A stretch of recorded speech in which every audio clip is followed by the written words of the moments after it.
اور جب ان سے کہا جاتا ہے کہ جو کتاب اللہ نے اب نازل فرمائی ہے اس کو مانو، تو کہتے ہیں کہ جو کتاب ہم پر پہلے نازل ہو چکی ہے ہم تو اسی کو مانتے ہیں، یعنی یہ اس کے سوا اور کتاب کو نہیں مانتے، حالانکہ وہ سراسر سچی ہے، اور جو ان کی آسمانی کتاب ہے اس کی بھی تصدیق کرتی ہے۔ ان سے کہہ دو کہ اگر تم صاحب ایمان ہوتے تو اللہ کے پیغمبروں کو پہلے ہی کیوں قتل کیا کرتے تھے؟ اور موسیٰ تمہارے پاس کھلے ہوئے معجزات لے کر آئے، پھر تم ان کے کوہ طور پر جانے کے بعد بچڑے کو معبود بنا بیٹھے، اور تم اپنے ہی حق میں ظلم کرتے تھے۔ اور جب ہم نے تم لوگوں سے پختہ عہد لیا اور کوہ طور کو تم پر اٹھا کھڑا کیا اور حکم دیا کہ جو کتاب ہم نے تم کو دی ہے اس کو زور سے پکڑو اور جو تمہیں حکم ہوتا ہے اس کو سنو، تو وہ جو تمہارے بڑے تھے کہنے لگے کہ ہم نے سن تو لیا لیکن مانتے نہیں،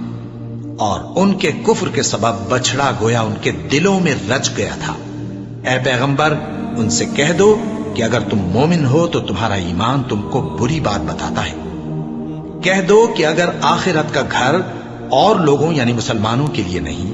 اور اللہ کے نزدیک تمہارے ہی لیے مخصوص ہے تو اگر سچے ہو تو موت کی آرزو تو کرو،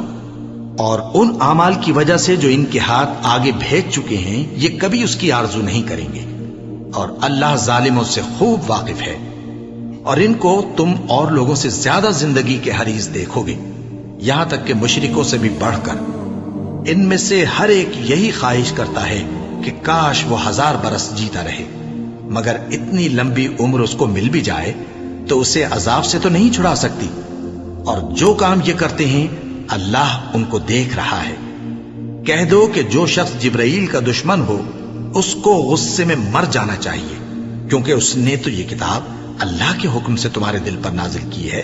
جو پہلی کتابوں کی تصدیق کرتی ہے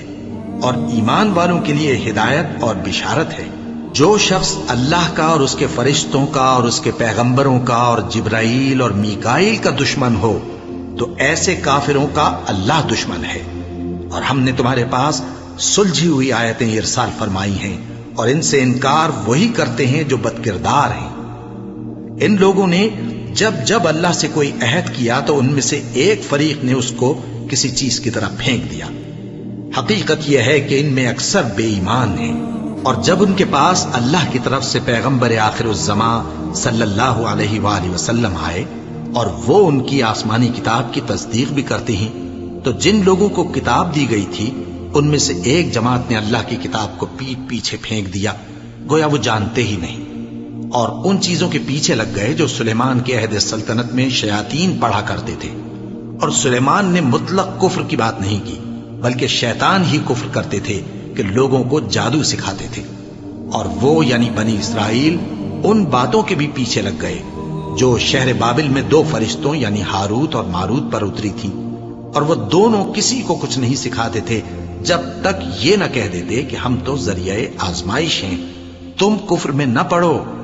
غرض لوگ ان سے وہ چیز سیکھتے جس سے میاں بیوی میں جدائی ڈال دے، اور اللہ کے حکم کے سوا وہ اس چیز سے کسی کا کچھ بھی نہیں بگاڑ سکتے تھے،